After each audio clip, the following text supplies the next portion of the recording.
Au nom du Père et du Fils et du Saint-Esprit. Amen.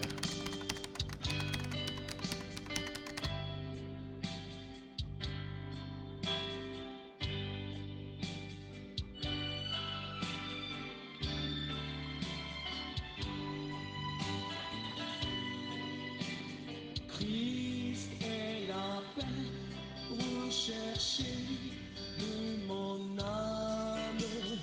Ô Seigneur, soutiens ma foi.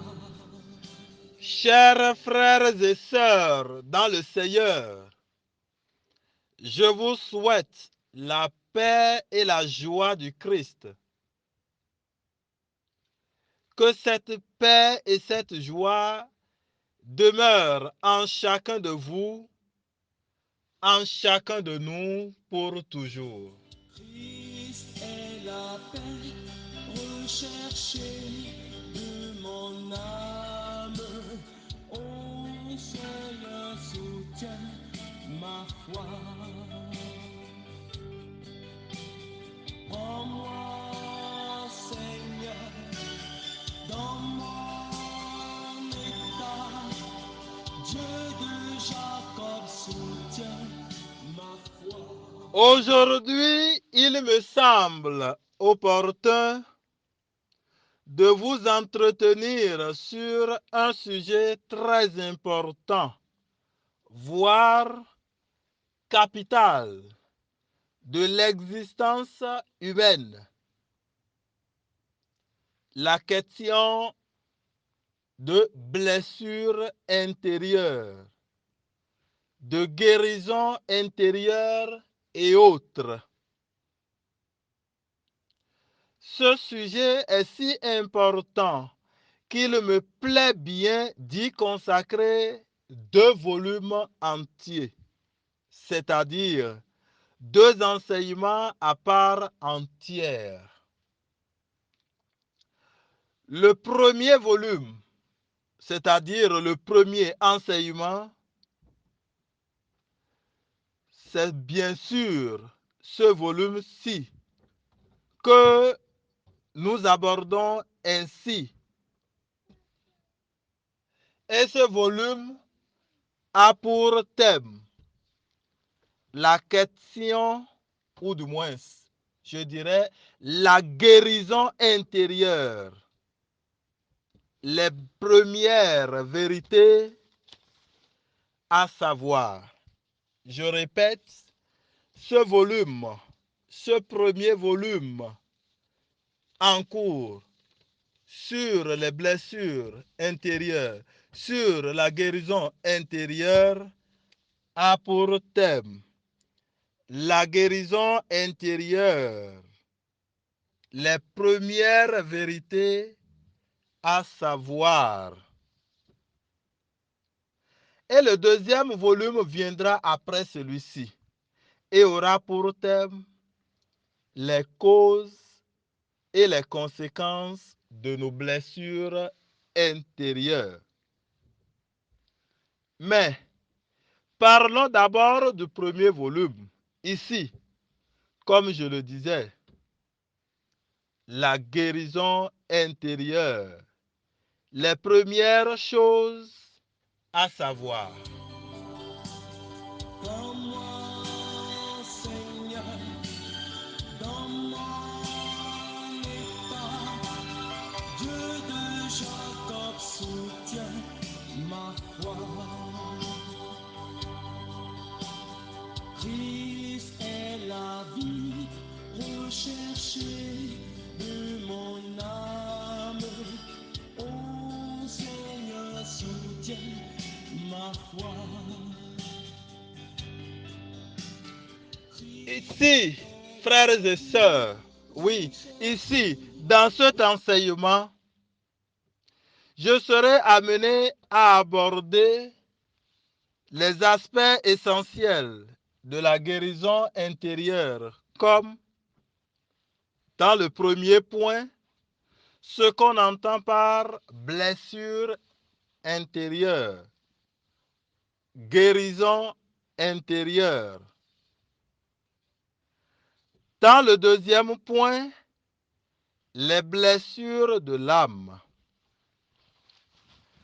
Dans le troisième point, les blessures liées à nos relations.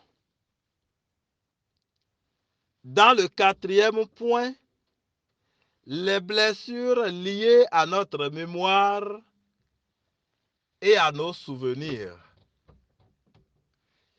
Je suis votre frère et ami Aristide Chafa.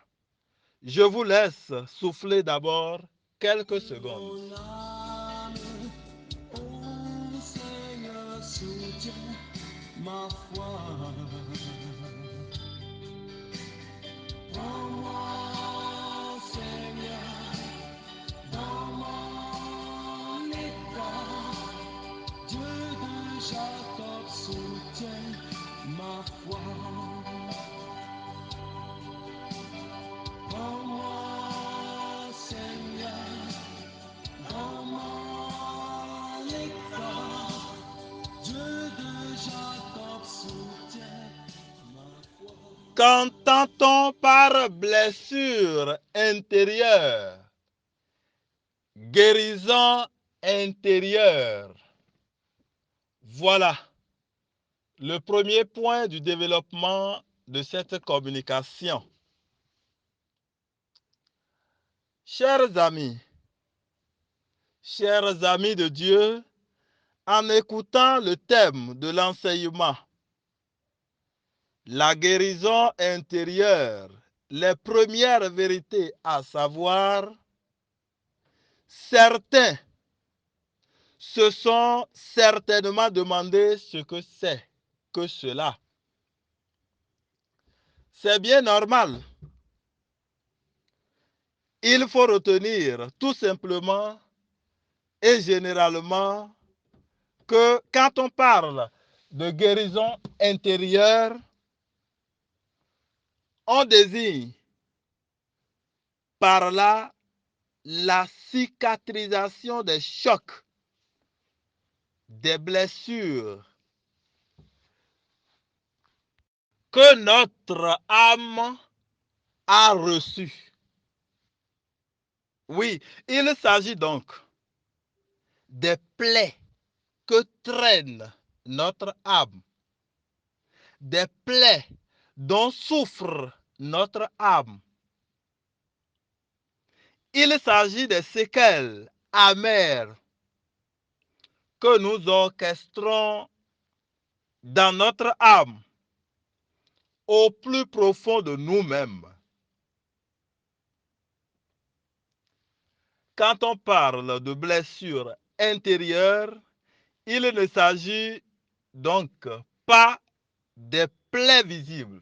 Il ne s'agit pas de plaies visibles. Il ne s'agit pas de blessures visibles, mais plutôt de blessures intérieures, invisibles, cachées au plus profond de notre âme.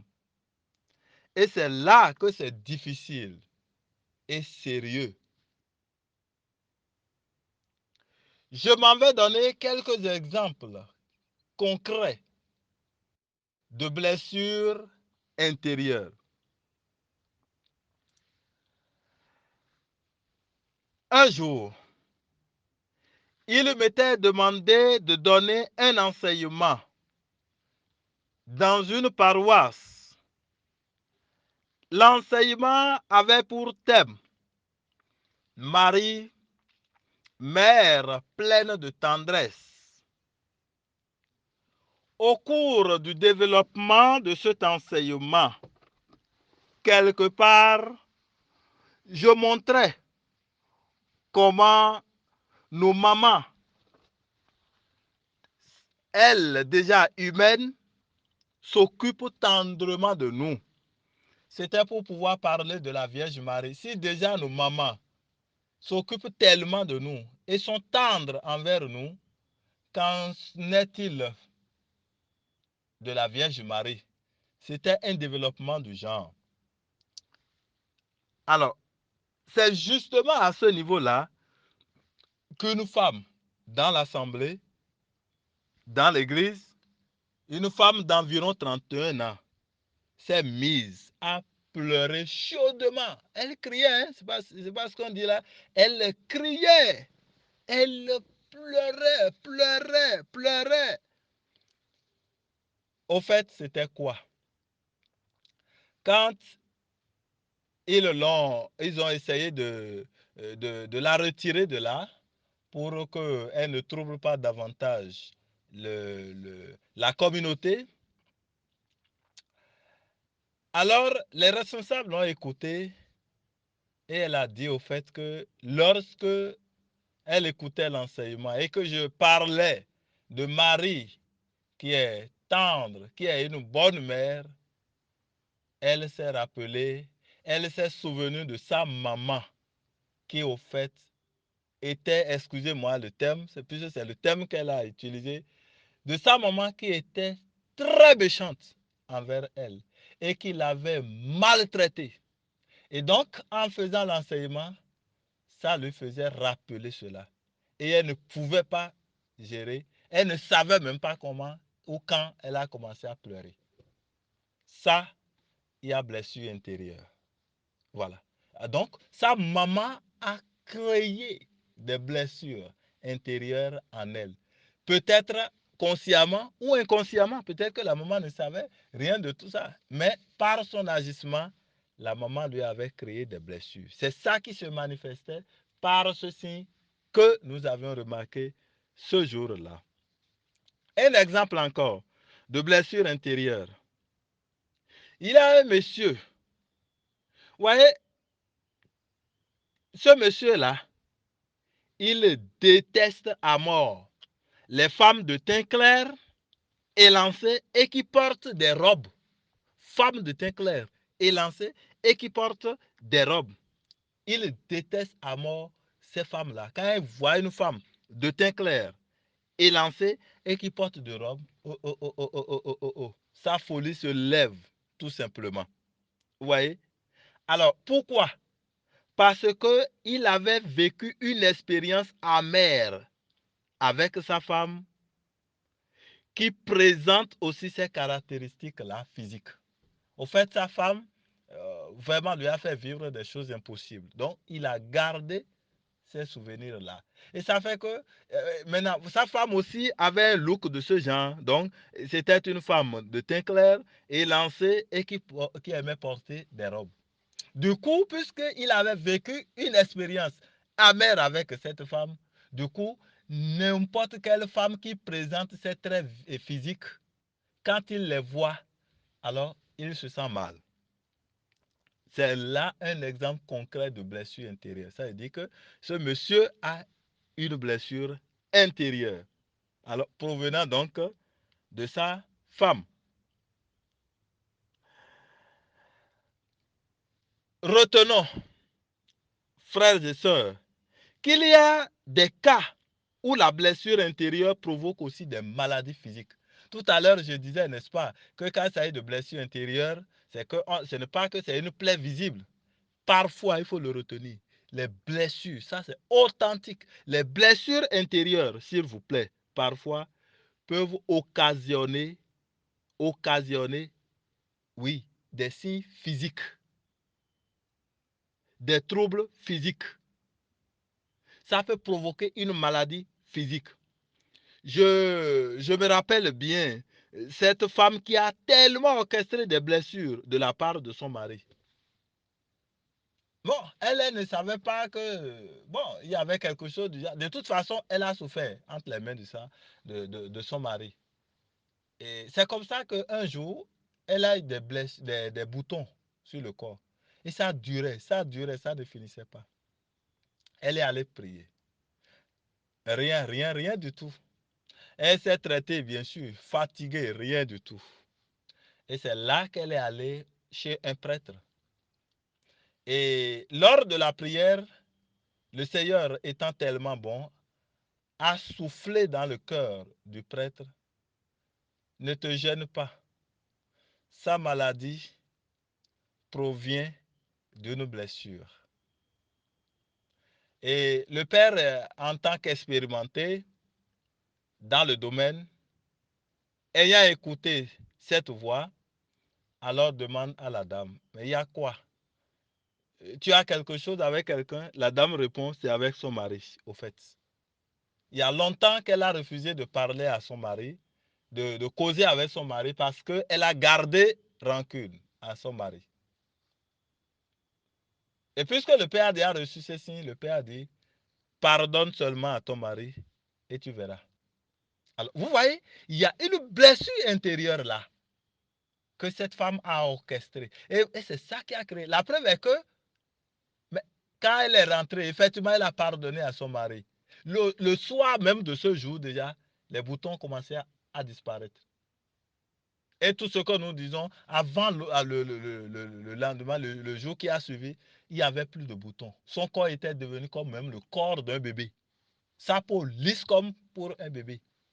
Un bébé non malade, n'est-ce pas? Voilà. Et voyez, c'est ça, au fait, la chose. Donc, il y a des blessures intérieures qui peuvent occasionner des maladies physiques.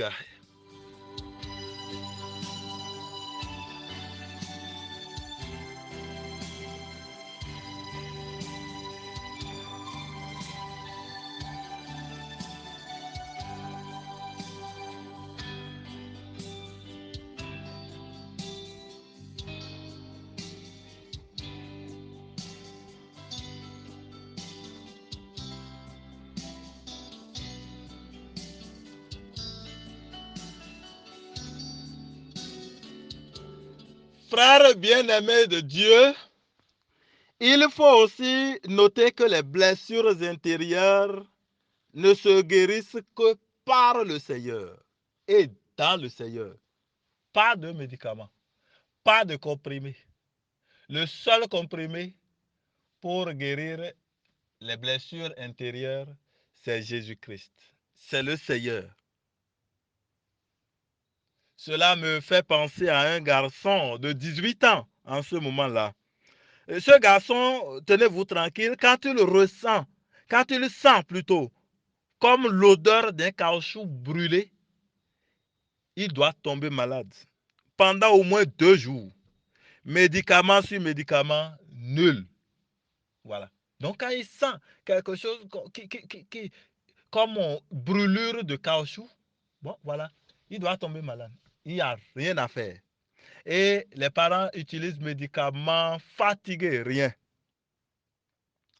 C'est au cours d'une prière que le Seigneur a révélé que, au fait, ce garçon portait une blessure intérieure. C'est l'expression, c'est les manifestations de cette blessure que nous voyons et qui font que ce garçon-là tombe malade chaque fois qu'il sent l'odeur d'un caoutchouc brûlé. Et c'est quoi? C'est pourquoi? C'est que un jour, ce garçon-là, il y a son papa qui était très sévère envers lui, qui lui avait acheté un ballon. Et il a commis une bévue, bon, et le papa, pour le punir, lui a dit d'apporter le ballon. Et le papa a pris le ballon et allait plonger ça dans le feu, devant ce garçon-là. Le garçon était resté là et suivait, regardait le ballon disparaître dans le feu. Et l'odeur ce jour-là qu'il avait inhumée, c'est cette odeur-là, vous voyez.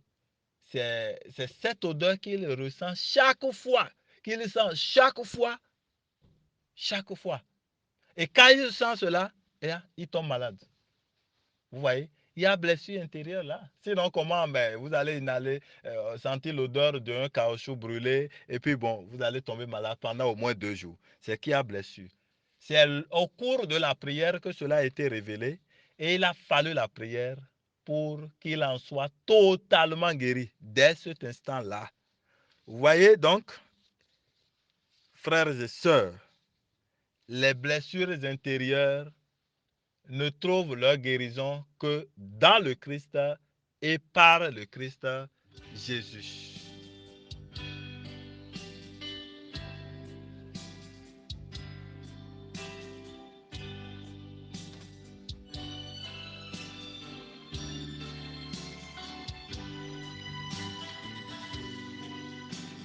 Christ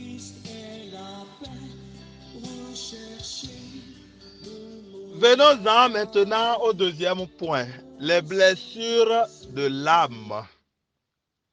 Les blessures de l'âme sont toujours ce dont nous sommes en train de parler jusqu'ici, c'est-à-dire les blessures intérieures.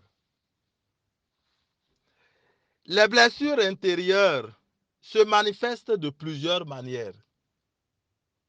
Il faudra en savoir quelque chose pour que nous fassions attention dans le quotidien de notre vie. Vous voyez, par exemple, la mort d'un être cher peut créer des blessures intérieures en nous.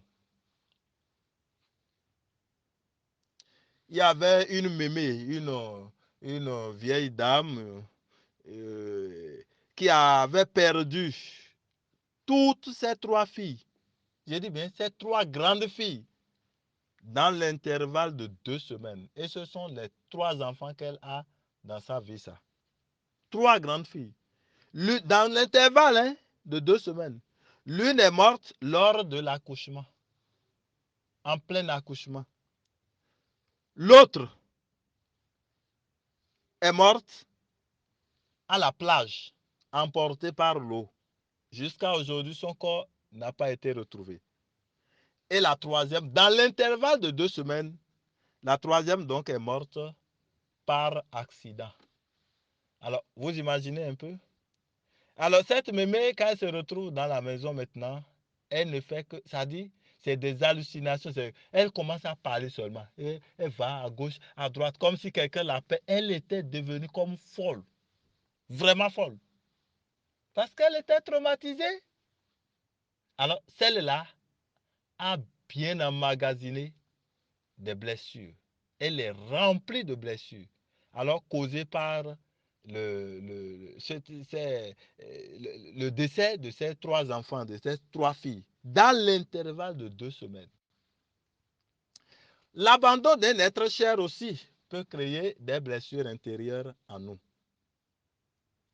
Vous voyez, il y a une fille qui n'aime plus sentir les hommes. Et depuis quand?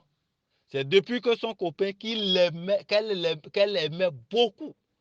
Ce copain l'a abandonné du jour au lendemain sans raison. Elle ne s'en revenait pas. Et du coup, désormais, quand elle voit les hommes, c'est comme femme. Elle détestait à vie, à mort plutôt, les hommes. Il y a la blessure intérieure. L'humiliation aussi peut créer des blessures intérieures en nous. Il y a une fille qui déteste vraiment à mort son papa depuis que ce dernier l'a rendue nue au marché. La fille était a vu, ou du moins, ça a croisé son papa au marché. Il semble que la fille a salué le papa, mais le papa, lui, n'entendait pas. Et c'est là que le papa l'a appelé. Il dit, toi, tu ne me salues pas? Bon, c'est une fille qui n'était plus auprès de son papa, elle était avec sa maman, parce que sa maman a quitté entre-temps le papa. Toi, tu ne me salues plus. Regarde, brodel, comme ta maman. Tu as déjà copié les comportements de ta maman. Tu ne me salues pas. Viens ici. Alors, il le gifle, la fille, correctement. Ta! Gifle la fille. Et lui arrache le paille. Au fait, le paille de la fille, lorsque la fille se recherchait, le paille s'enlevait. Et comme le papa a remarqué que le paille s'enlevait, le papa a tiré le paille carrément. Malheureusement pour cette fille, ce jour-là, elle n'avait rien porté en bas. Rien. J'ai dit rien porté en bas. Alors, tout était nu. Et le papa retenait le paille en main. Les gens criaient, remets-lui le paille. Non, la fille ne savait plus quoi faire. Elle était là, en plein marché, s'il vous plaît, nue. Et c'est après que le papa lui remet le paille. La fille a pleuré. Elle a failli même pleurer du vin de palme ce jour-là. Blessure intérieure, s'il vous plaît. Depuis ce jour, elle n'aimait plus sentir son papa. Et lorsque son papa est décédé, elle dit que son papa n'est même pas encore décédé. Il reste qu'il meurt encore 1000 fois. Et elle n'est pas allée à l'enterrement de son papa. Ce qui n'est pas bon, n'est-ce pas? Mais elle était sous le coup d'un choc. Blessure intérieure. Blessure intérieure due à l'humiliation. Il y a aussi la condamnation de soi-même. Vous voyez, il y avait un garçon qui n'a plus jamais confiance en lui-même. À cause de quoi? À cause des échecs répétés qu'il avait dans la société. Problème d'emploi, problème d'âme sœur et tout. Il a perdu confiance en lui-même. Et du coup, les blessures sont restées là. Voilà. Frères et sœurs, si nous en parlons, c'est pour que nous fassions attention par rapport à tout cela.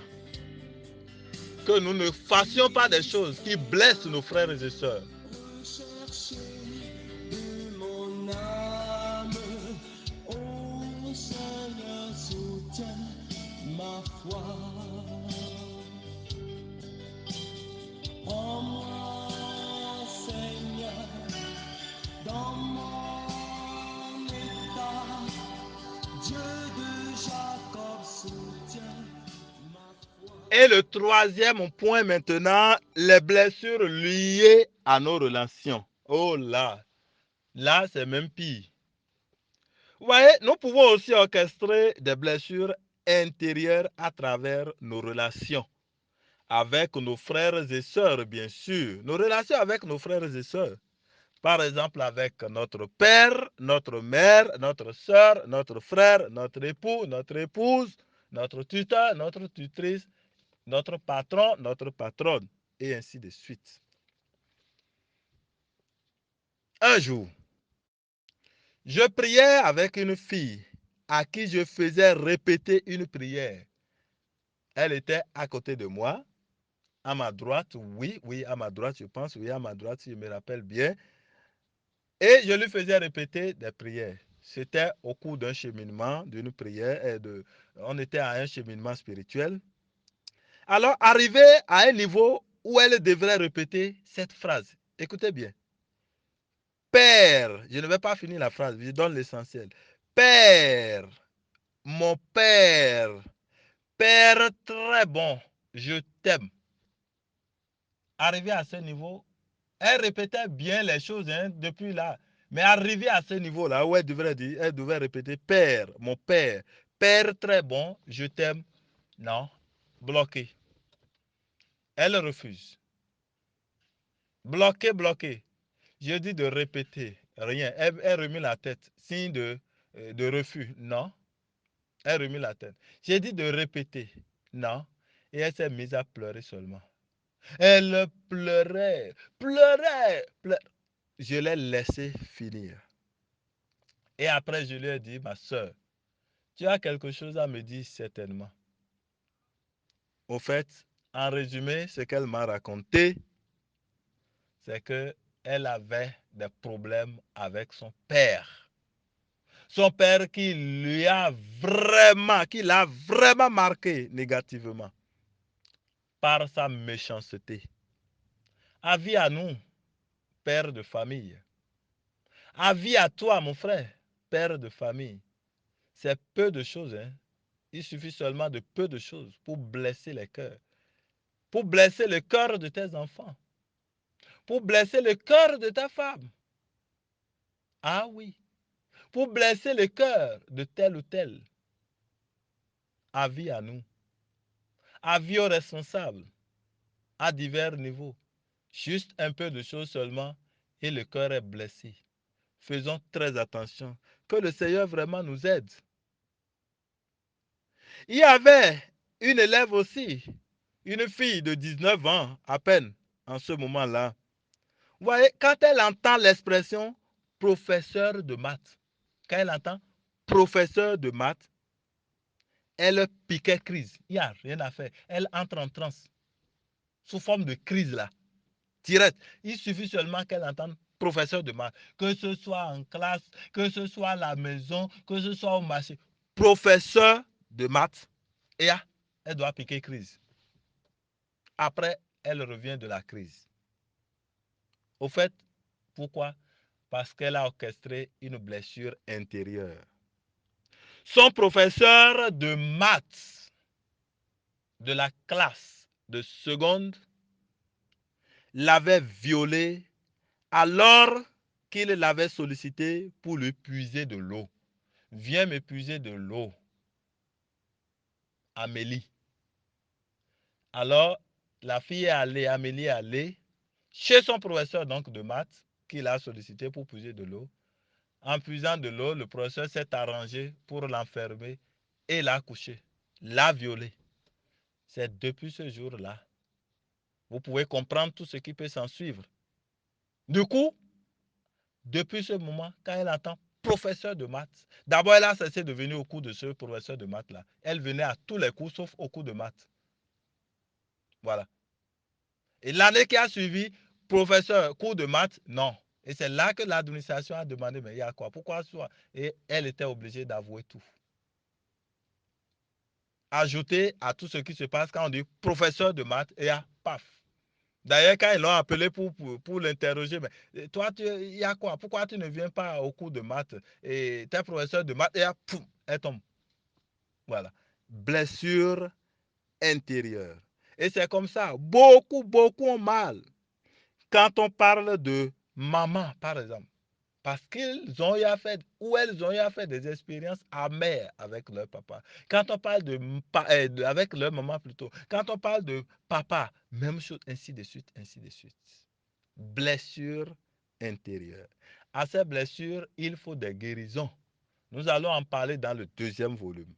Voilà autant donc de blessures de l'âme, frères et sœurs. Donne-moi, Seigneur, dans mon état, Dieu de Jacob soutient ma foi.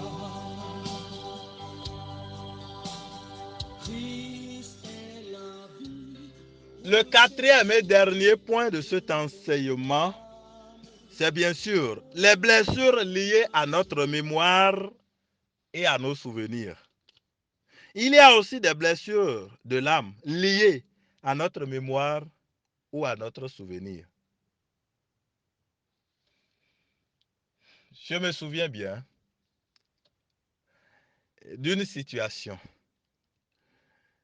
C'était dans une classe de première. J'étais dans une classe de première. Un jour, je dispensais le cours de philosophie.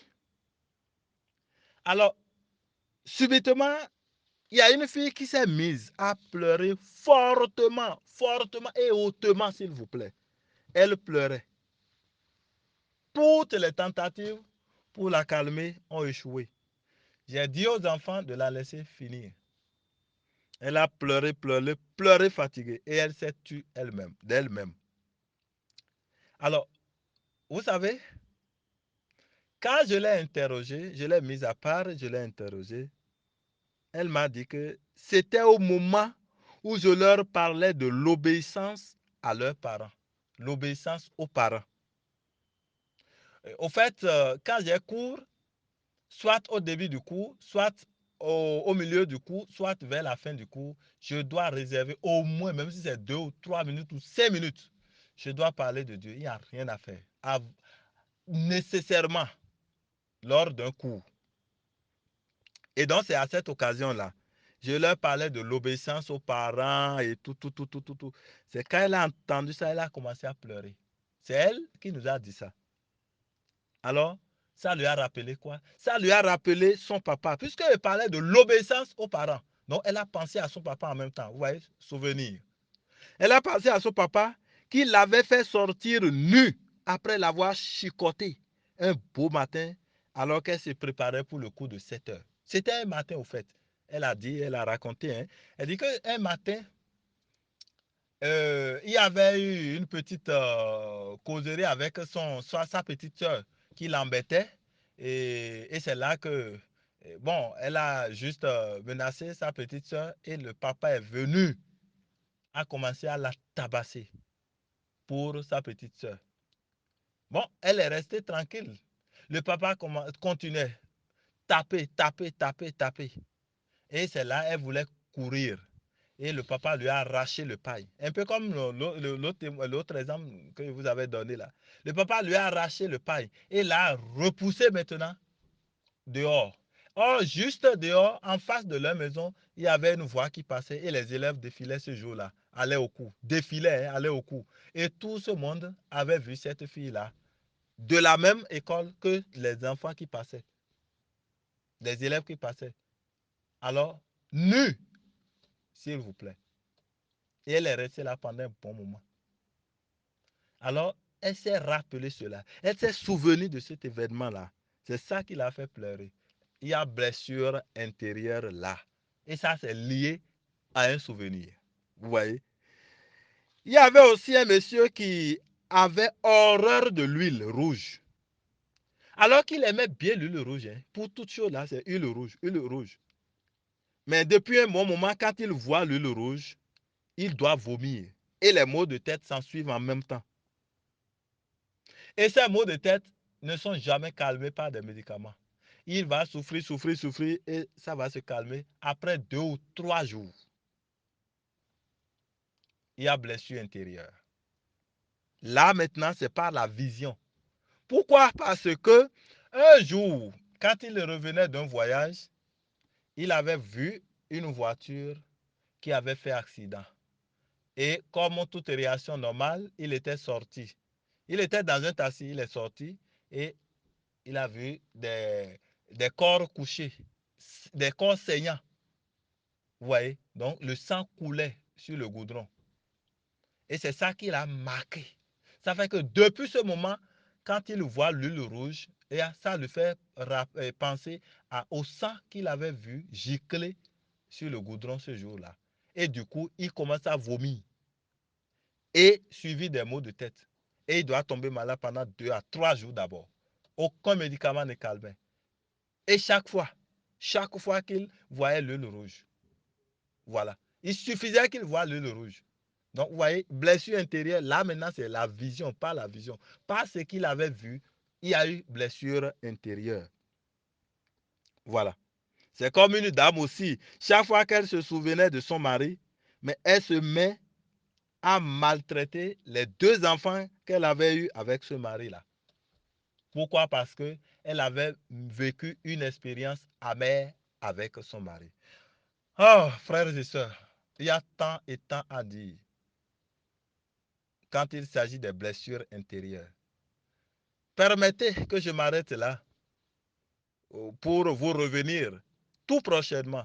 Le volume qui va suivre ce volume-ci, ce sera un volume sur les blessures intérieures. Et c'est là maintenant que nous allons parler des causes même, les causes et les conséquences des blessures intérieures et comment guérir des blessures intérieures. Je vous remercie, chers frères et sœurs, de m'avoir suivi. Mais il faut retenir, bien-aimés de Dieu, que les blessures intérieures sont des chocs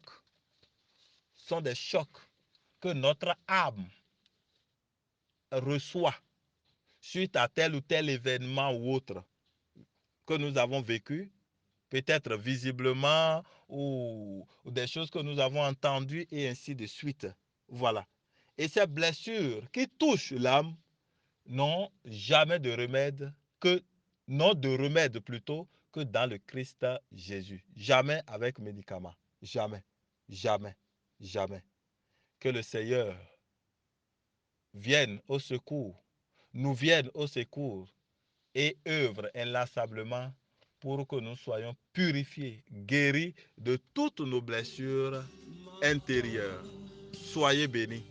Au nom du Père et du Fils et du Saint-Esprit. Amen. Ô Seigneur, soutiens ma foi. Moi, Seigneur, dans mon état, Dieu de Jacob soutient ma foi.